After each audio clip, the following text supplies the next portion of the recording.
Hello, everyone, and welcome to the My Healthy Home Summit. Thank you for joining us. I am your host, Caroline Blazovsky, and I'm a national healthy home expert and an environmental residential consultant for over 24 years. This summit is designed to educate you about the process of creating a healthy home, to learn how our homes may affect our health and wellness, and the benefits associated with living and working in healthier spaces. We have compiled the most decorated speakers in this arena to help you on this journey. Today, we are joined by guest Michael Ham, and we will be discussing the topic of home technology and how it relates to a healthy home. Welcome, Michael. Thank you so much for joining us today. We are thrilled to have you. Thanks for having me, Caroline. Excited to be here. I am so excited for this conversation because technology is everywhere, and how it relates to us in our homes is crucial. I think there's a lot of negative and a lot of positive with it, and I'm excited to sort of touch on that topic with you. So, if you could give us a little bio about yourself and background, that would be wonderful, and how you got into technology and how you got into healthy homes. Technology really came about probably in the last 10 years, but when it came time to choose a college major, and I don't know what you majored in, Caroline, but when it was time for me to decide, I was like, what do I want to do for the rest of my life? And I was very interested in health and helping people live healthy lives, have good health span, not just a lifespan and being sick. So I decided to major in kinesiology, which is exercise science. I felt at the time that keeping people active was a huge part of health. And then I also minored in nutrition, which is obviously a core element of maintaining good health and well-being. And then I went to become a high school teacher because I wanted to teach young students and really get them young and on the path to health and wellness, which was a very great experience. And then fast forwarding a little, when I had my first child, we were living in New York City, and it was exciting, but at the same time, you could see the air wasn't as good as when I was living outside of the city. So that's when I first got into air purification in the early 2000s. Whenever I get into something, I do a deep dive, and I was horrified to discover the impact of air quality on human health. And a few years later, I became a home inspector. I would actually go in. I did home inspections and testing. So Wow. It's a lot of what you do, Caroline. But when people would complain about breathing issues, respiratory issues, they're sick, they have headaches, they don't know what it is, we would go in there and do vacuum pump testing, send it to the lab. You know the whole drill, right? So you're a jack of all trades. You can do anything, which is, I think I find people in our industry have a tendency to be like that. So a chameleon to mold Yeah. into. And explain to people what you do now. So what your current role is. So when I did the inspections and testing, that's when I realized it's really convoluted. It's difficult for the homeowner because you get a lab report. We try to decipher it as best as we can, but they don't really understand the whole picture. So I kind of was, and I've been a huge tech guy my whole life. I'm always interested in the latest technology. And I wanted to combine the two to make it easier for people to understand their air quality, their water quality, things like that. So about 10 years ago, the sensor technology wasn't there, but today we're finally at a point where the technology, the monitoring systems are stable, they are reliable.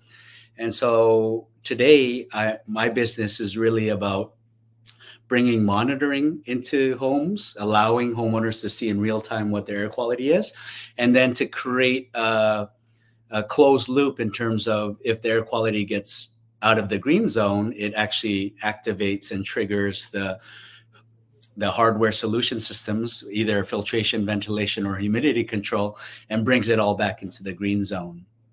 So for people who don't, because we have all different types of people watching the seminar and summit, what are some of the things people want to look for that they should be monitoring that can really help with health, but also life expectancy, danger, Right. safety, those types of things? So when it comes to air monitoring, it's really five major metrics. So temperature, humidity is really about thermal comfort. And if we want to be at our best, we have to be thermally comfortable in the spaces that we live and work. And then there's particulate levels, and the latest studies, I don't know if you've seen them the past couple of weeks, they were showing which part of air quality has the greatest impact on health span. It's actually particulate levels, which is like air pollution, the greatest form of air pollution. So that's particulate levels or dust monitoring. And then we have CO2. The more people we have in a space, we breathe out CO2, the CO2 levels go up. But the higher they go above 800, then we start getting cognitive or impairment. So it reduces our productivity. So CO2 is the fourth one. And the fifth one are VOCs, chemicals, which are things that off gas from our paints, furniture, the things that we spray into our air to clean, all these different types of things. So those are the five major metrics that we want to track. Do you think that consumers are aware of these? I think over the years they've become a little more aware, but overall, when you see a consumer, do you think they're aware of the dangers that exist in their home, or do you think they're sort of oblivious to that? The most are oblivious because invisible. It's all invisible, mostly invisible. So out of sight, out of mind. But COVID has certainly brought up more consciousness of this invisible attribute that has a huge impact on our health. And definitely there's been an uptick the last few years. People are wanting a healthy home. They don't really know what makes a healthy home. That's why a summit like this is so important, I think. Yeah. So when homeowners are assessing whether they need a system, where do you think it's the best for them to go and gather information, or how do they know they need a system, or what types of symptoms may they be having that they may come looking for someone like you or a company or a technology that provides them answers? So the sad state of affairs here in the US and most parts of the world is that 90% plus of homes, there's no code for air quality, so there's no outdoor air ventilation. The filtration levels are very low. More often than not, homes have no humidity control. So oftentimes in humid areas like where we live in the tri-state New York area, or like deep south, Georgia, Texas, where it can get very humid in the summer, once you go over 60%, it's prime for mold conditions. And once mold takes hold and these mycotoxins start infiltrating the air and you start breathing it in, there's a lot of people who get sick. They just don't know what it is. So I always advise the best thing is to put in an air quality monitor. It's not a huge investment, but at least over time, you can know exactly what the issues are in your home. What's a price point economically if somebody wants to start monitoring their homes? And what's like a simple thing they could do to just start the process that really is economically inexpensive? So a good, decent air quality monitor is going to be in the $250, $300 range. Certainly you can get cheaper ones. IKEA is coming out with them. Amazon's coming out with them. They're much cheaper. But with anything, you get what you pay for. So I would always recommend getting something in the $200, $300 range just for a little bit more reliability. And just track it for 6 months plus, because that's when you're going to get the data to know, oh my goodness, my home, the average humidity is 70. Definitely the mold conditions, right? Prime for mold conditions, or particulate levels are way above what the accepted levels are. So no wonder I'm having asthmatic, conditions or severe allergies in the summertime, because they're coming in from somewhere, right? So I think it's important for the audience to understand that a lot of these things that we're tracking vary from day to day. So your humidity will vary. Let's talk about radon will vary. Carbon dioxide will vary. And so that's why it's really important. Sometimes you'll just put a monitor in and you'll say, oh, I'm okay in this snapshot in time. So what Michael's explaining is that there is this long duration that we have to monitor. It's not just a 2-hour period. Can you kind of explain that, how these systems work and why it's important? So I'll just give an example of when you buy a home during a home inspection. It's actually by law, you have to have a radon test. Radon is the leading cause of lung cancer after smoking. And so typically we would have a home inspector or somebody come in and put a one-time test over a few days that gets sent to the lab. You get it back. And if it's a pass, then there's no problem in purchasing the house and having everything go through. But that level may not be indicative of the radon levels over a longer period of time, which is why we also recommend this long-term monitoring of radon, because only when radon fluctuates throughout the year, fluctuates throughout the seasons, and only when you get a long-term average can you really know whether you need to put in a radon mitigation system or if you're okay. So that's just a little example of why long-term monitoring is really, really necessary to know exactly what issues there could be in the home. And I'm guilty of it in my own home. I actually, a company came to me and said, look, we just want to give you a monitor to put in. You should do it. And I have a mitigation system. I have checked my radon quite often over the years. And once I saw, when I had continuous monitoring, how those levels were really much higher than anticipated, I saw that my exposure to something that was potential carcinogen went up so tremendously. Like I was up in levels, you're supposed to be 4 picocuries for radon. I was up over 6 at certain points. The pressurization would change in the house, or the weather would change, the ground would change, and it would allow more of that radon up. So it is so important to be monitoring continuously. Right. I mean, even for professionals like us. And just so, just a tidbit for the audience, the putting in a radon mitigation system, a sub-slab where a professional comes out and allows any radon to not come through into the house, but through this pipe and be sent outdoors, is around $1,500. It's not extremely expensive. I think it's totally worth it to have that instead of always wondering, you know, what's going on. The other thing is just a personal note. I put in a radon mitigation system when I moved into my home 15 years ago. And typically we don't go down to the basement and check like even every week, like maybe we go down there every month or so, but the fan had busted. The fan stopped working and I had no idea. And then when I actually put in my radon monitor, that's when I discovered it was high. And I was shocked because I have a radon mitigation system. So a radon monitor can help you know when the fan goes out too, because all of a sudden it'll go up and you'll know what's wrong, check the fan, get it replaced quickly. So even to this day, I don't know how long I was without the radon mitigation system actually working, exposing my family to high levels of radon. So it's another reason why monitoring is so important, because they will alert you when those things come up. And it's very true. That's one of the common problems we see when we go in as an inspector over the 23 years, right? I've been inspecting. It's often the fan isn't working and you have no idea. So I'm a big sensor. I love sensors. I love technology. I do want to touch on a little bit about the negative, because we have in this summit a lot of speakers who are going to talk about the exposures to EMF, electromagnetic fields, Wi-Fi. We definitely are seeing studies that illustrate the consequences of these types of technologies. So how do we balance this? How do we balance the good with the bad? And this is with anything we purchase, right? In life, we always have this yin and yang. So where do you see the negative? Where do you see the positive? And how do we make those work? So when there's definitely pros and cons with technology, a lot of technology that our young people, the younger generation, are exposed to, it's causing a lot of health issues, mental health issues. When it comes to monitoring, I think the trade-off is well worth it, because it's either battery powered or on the wall. Very little EMF is coming out of this small device.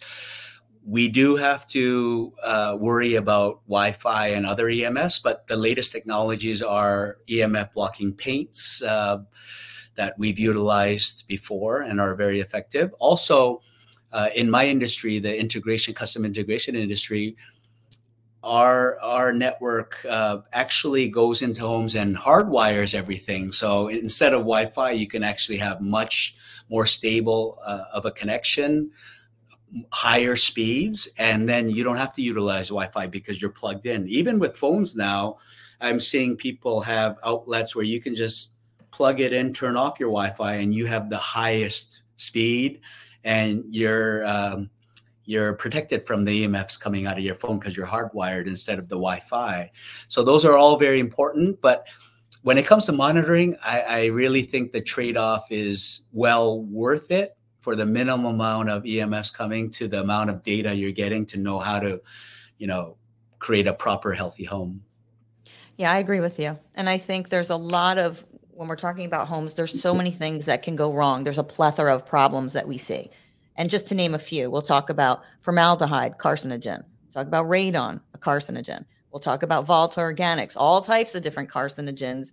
We'll talk about mold, neurotoxins. We'll talk about carbon monoxide, carbon dioxide, and the list goes on. And that's why we're having the summit today, is because homes are a plethora of problems. And when you live there, you should really be at your optimal best. And we're not. As a society, we're living in homes that are toxic and also contributing to, in my belief, 85% of disease states. And a lot of these things, like Michael's talking about, have a way of changing our epigenetics. Particulate in particular, this is just this pollution we breathe, causes so many problems.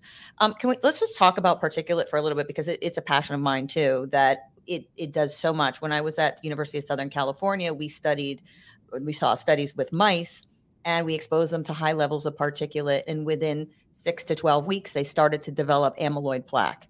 And this is associated with plaque in the brain, and then also diseases of cognitive that have disturb our cognitive function, Alzheimer's disease. So let's talk about particulate. What are these sensors able to do for pollution, and how can they help us?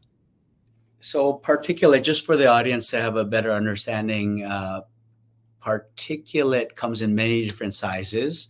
You may have heard of PM 2.5. When you look at air quality and you hear about it on the news, weather report, air quality is good today. That's typically a combination of PM 2.5, ozone, nitrogen dioxide out in the air that comes out from our fossil fuel burning vehicles and factories. But 98.5% of all particles in the air are much smaller than that. It's submicron, meaning smaller than 1 micron. And you mentioned dementia, and you mentioned these studies. It's these ultrafine particles that actually cross the blood-brain barrier. So we breathe it in. Part of it goes up through our nasal cavity, and it'll cross into the blood-brain barrier, cause these amyloid plaques, precursor to dementia, Alzheimer's. The other particulate will go through our respiratory system into our lungs. Our lungs are our filter, but they won't trap some of the ultrafine particles. They will go right through into the bloodstream, cause inflammation. So it's something that I've heard you speak on your podcast too, but the best thing we can do for our families is create a clean air environment, low particulate levels, especially ultrafines, and create a safe haven, because we're exposed enough as it is when we go outside our homes. When we come back home, we want respite from all that. We want our body to recover. And the most dangerous is chronic exposure. When you have chronic exposure to particulate, that's where cellular processes, eventually cancer is going to take hold. So when we actually create a clean air environment in the home and we give our body rest, it allows us to recover, to be able to go out and fight off when we go out and then come back in. But if we're chronically exposed to it, whether we're outside or inside, that's when we get long-term health effects. Yes. And how do these systems work? How do people monitor them? How do the sensors work in relationship? Do you use a cell phone? Do you use a system within the house? Like, what do you prefer, and what's the best, I guess? So in terms of the technology design aspect of it, there are 3 components. You have the monitor, you have the control, the thing that will activate the filtration unit on your HVAC system. So when the monitor gets out of the green zone, and you can set the threshold, if you have severe allergies, you can actually set it closer to the best of the green zone. And soon as it crosses that threshold, it'll auto trigger the control to activate the fan, which really has the air purifier purifying the air throughout your home. So it's actually an automated process, just no different from setting your temperature at your desired temperature. So you That's set your amazing. desired air quality when it comes to particulate, and it'll just automate it. Yeah, it's amazing. And there's so many different sensor technologies out there. And it's important to, I think, for the consumer to research them. We use them so much now in the field where I can place something for a duration of time and look at a client's home and watch these things. And that really helps me to diagnose problems because sometimes when I go out as an inspector, I'm not going to see the actual Right. problem. So Right. a lot of these long-term monitoring helps to actually find out what you're exposed to and can really help improve health issues. And so many of our clients, have massive health issues and need some sort of diagnostic tools to help them figure it out. Right. It's impossible to diagnose a issue at hand just on one visit. That's why you have to have it over a certain amount of time. And I think the biggest benefit that I've seen in the field for good air filtration or effective air filtration is the relief from allergies, asthmatic conditions. Those are the biggest pluses that I see. When you see common complaints from over the years, consumers, people coming to you, what do you think some of the biggest complaints you see for health that In people the home, experience? Yeah. in the home, a lot of people complain about allergies and asthma. And as we can see from the research, they are continuing to go up, right? And it's just a reflection of what I mentioned before, a chronic exposure to pollutants. It's causing these types of symptoms. Body can't handle it at certain times, so they're experiencing these types of symptoms. And that's why creating healthy homes is so important because of this rise in these types of conditions, especially in younger children. And the people that are most affected are young children who are developing their respiratory systems, and then the elderly. It's something we saw through COVID, right? The elderly were the most at risk to the virus. How do these sensor systems help with things, or how's technology in general going to help us with things like COVID, RSV, flu? Are we seeing what's the trend in that as far as virus control? So the latest development with ASHRAE, it's the national body overseeing the HVAC industry, and a lot of what they recommend kind of makes it to code. It takes several years, but they just came up with ASHRAE 241, which is the control of infectious disease, both in commercial and residential. It's really a huge deal to have this come to fruition, because the hope is that in the next year or two, there will actually be code to ensure air changes per hour, dilution of. So when you have a lot of air changes, outdoor air coming in, you're actually diluting the pollutants that are in a space. So whether it's COVID, virus, or even like particulate, VOCs, when you have more air changes, you're actually diluting it. So you're reducing the risk of contamination.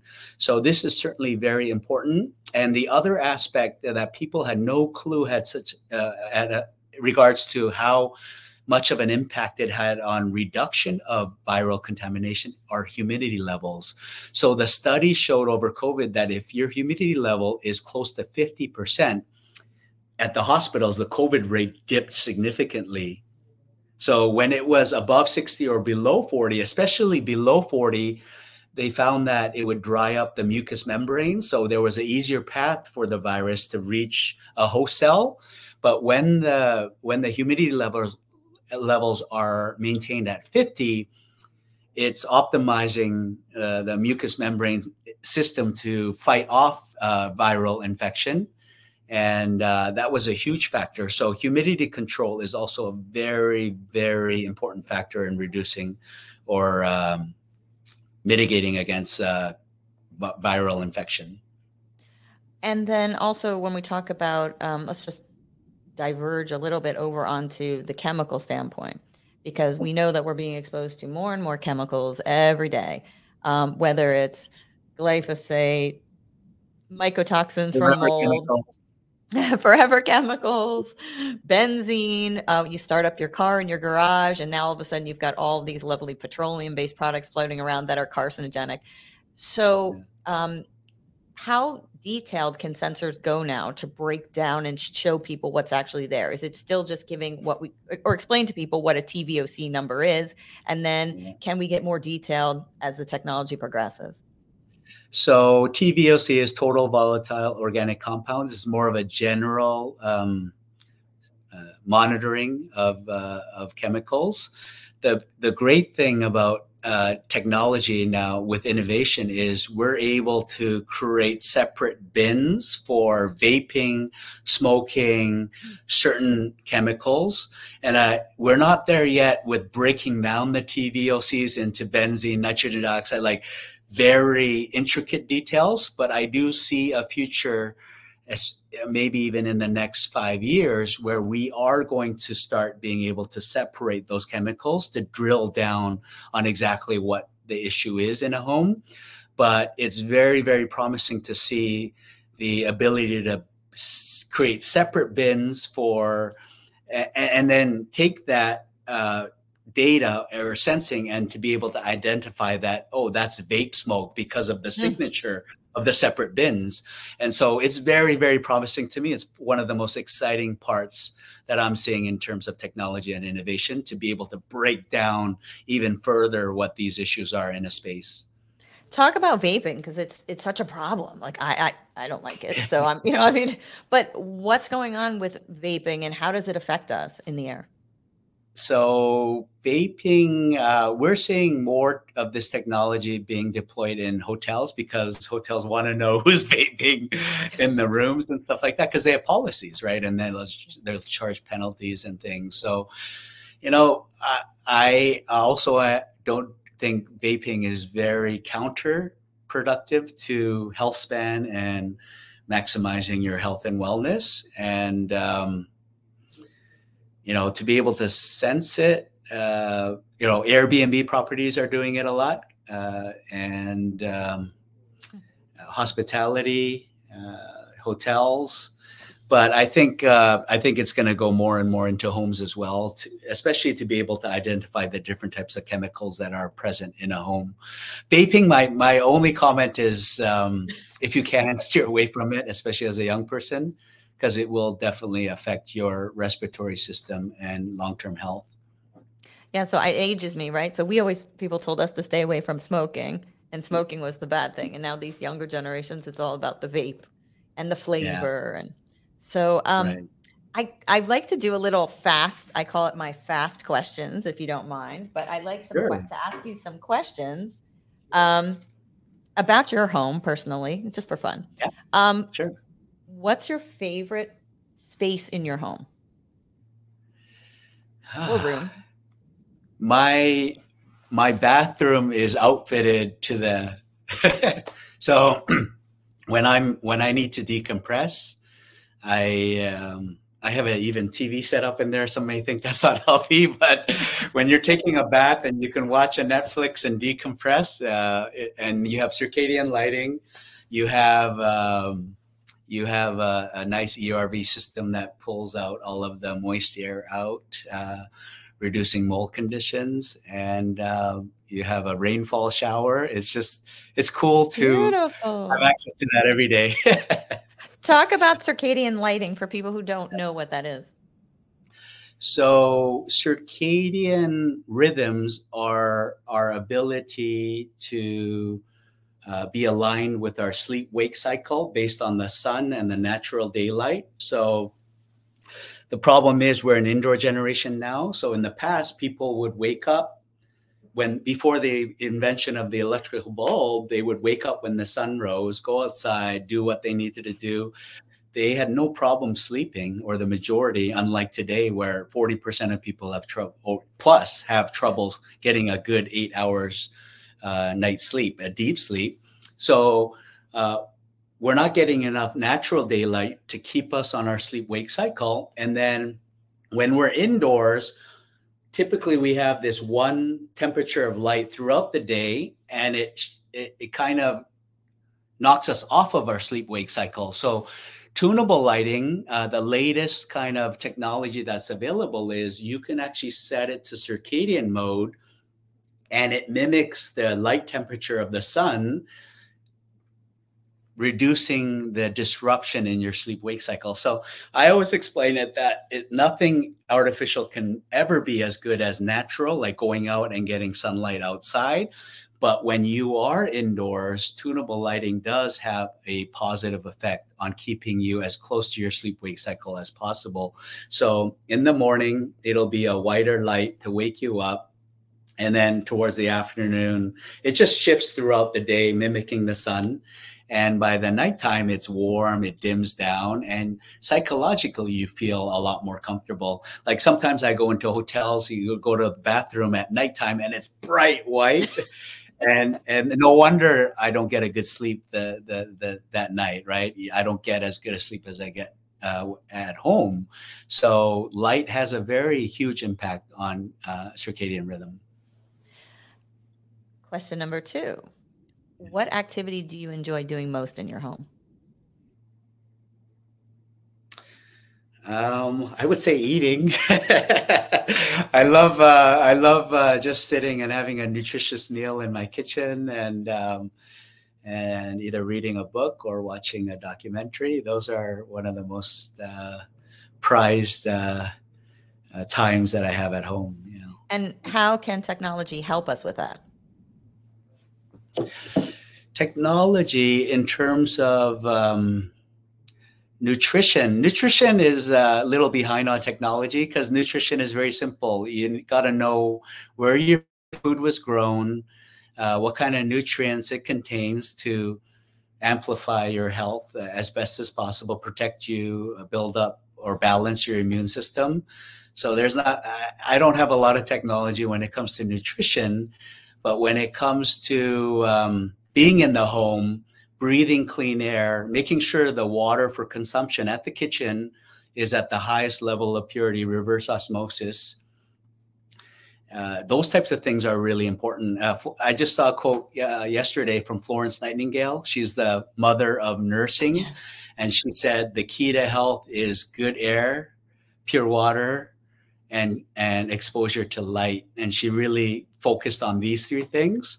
So even in a home setting, to have access to daylight coming in, making sure the shades are up at the right time, and having clean water, clean air, those are things that technology in my home specifically has really offered optimal conditions to maintain my health. And when we cook, and cooking, especially people who like food, I'm a foodie, and it sounds like you're a foodie too. Cooking creates so much of that particulate that we talked about, and it pollutes your air. And if you're not using proper ventilation, we can kind of talk about that. People don't think about cooking and what it does to air quality. Right. Cooking, the studies show that when you're cooking, the air quality levels in your home will likely be on par with the worst in the world on that day. It'll last upwards of a few hours if you don't have the right technologies in place. What the greatest thing you can do while you're cooking is actually turning on your vent hood, and if it will push the pollution outside instead of recirculate it, even better. But a lot of people just don't turn it on, and that's they don't understand how much of a negative health impact it has on the health of everyone in the home. But I would say the number one thing is to turn on the vent hood. And then, as I mentioned before, when you have this automated indoor air quality technology, obviously when you're cooking, all those levels will start to go from green to yellow to red. And then they will also kick on the air purification systems. So along with your vent hood, activating the air systems automatically, those are things that will protect you from the type of pollution we're talking about and the effects, long-term effects with things like Alzheimer's, dementia. These are real effects. They happen over a long period of time, but they are real. So when you actually implement them sooner than later, it will have a profound effect on your future life. Yeah, I've seen some studies that indicate if you decide you're not going to cook with a ventilation fan, you can actually take 10 years off your life. If you continue through your entire lifespan cooking without a vent hood, you could reduce your life expectancy significantly. So one more question. What problem do you know about in your own personal home that you haven't addressed that could be creating to an unhealthy environment? And we all have them, because I have them too. Yeah. I've lived in my home about 15 years, and for the last 15 years I've been drilling down on every single thing. So I You're good. switched from my oil tank to geothermal. I live in the country. We don't even have traffic lights in our town. And so I got a solar roof with a battery to mitigate against outages. So all my healthy home technologies will operate even in an outage. I have whole house reverse osmosis. Like I pretty much done as much as I can.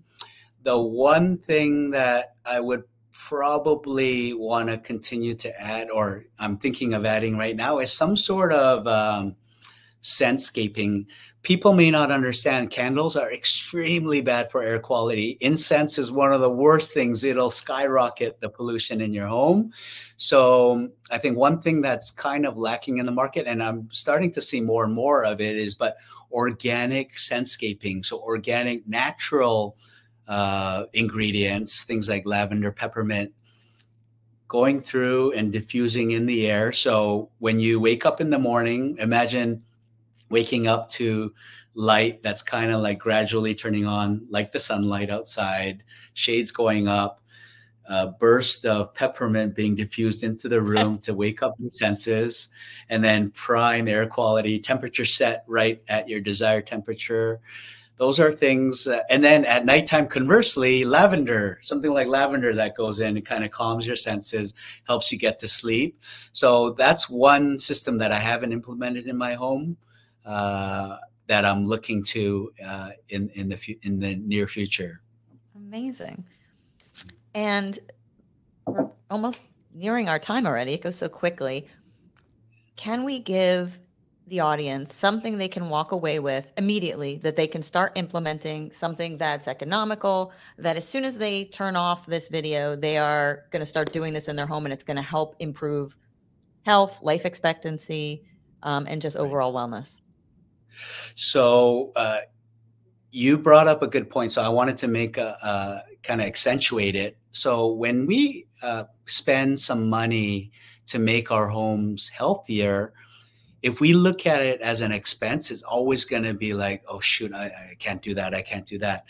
But like you said, if we have technologies and we use it, it can add 10, even 10 years to our life when it comes to a ventilation hood, right? So if you start adding good air quality, good water quality, reducing these chemicals, I think it'll be longer than 10 years of a healthy lifespan, right? And so if we look at it in those terms, like how much would you give it that you have in your life right now for 10 years more of a healthy lifespan? You can't really put a dollar figure to it. How much would you give for your parents to live 10 more years health in a healthy state? I would give everything I have to make that happen, right? So you can't put a dollar figure on. So let's think of creating a healthy home as an investment. And so I know people, especially now, could be struggling economically, but I'll go back to the first point we made on this session. Invest in a monitor, because the monitor will tell you where you need to invest. You don't need to invest where the monitor says, oh, you're good here. Then you don't need to invest there. So it's the wisest way to know where to invest your hard-earned money or what you have to create a healthier home. Put a $299 monitor in and then start from there. Wonderful. And where can people learn more about technology, learn more about you, find out, what they should be monitoring for? This is just a little blip that we've touched on, but where do you think the best resources are for technology in a healthy home? There are a lot out there. I mean, your podcast is great. There are a lot of podcasts out there that I listen to. The Indoor Air Quality Radio podcast. Gary Moody has a podcast that talks a lot about how to control indoor contaminants. I also get a lot of questions on LinkedIn. I'm pretty active on there. So feel free to reach out. My email is mdham@repure.io. Happy to make suggestions according to your situation and connect with people here. It's amazing. Well, I am so grateful to have you. This has been an amazing opportunity. I think people are going to benefit from this so much. And I'm very, very grateful. And we look forward to hearing more and all the wonderful things you're doing in home technology and making us healthier and happier. So thank you. Thank you. Thank you so much. You're doing a great thing putting this summit on. I think the audience will learn a lot, take away a lot to make their homes healthier, and really appreciate the invite. And it's been a pleasure being on here with you. Thank you so much.